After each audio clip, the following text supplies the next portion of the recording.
Honda birth गड्डी है जी, वो बैक अलाइनमेंट चल लगे अंदरली साइड तो टायर खराब कर दी आ, टायर दी खेमा लगियां वा बैक ठीक है, इतों अलाइनमेंट होंगी है बैक खेमा तो जिन्हें नैगेटिव पॉजिटिव कर सकते हैं। इंशाल्लाह असीं अलाइनमेंट करन लगे हैं।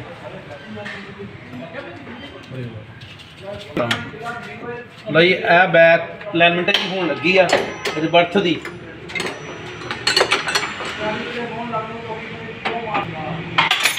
बस बेटा जी बैक अलाइनमेंट दी देखो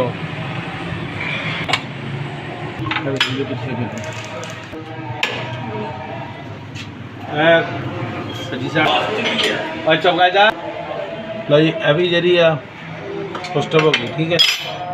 होंडा बर्थ दी बिल्कुल अलाइनमेंट ओके हो गई है जी माशाल्लाह।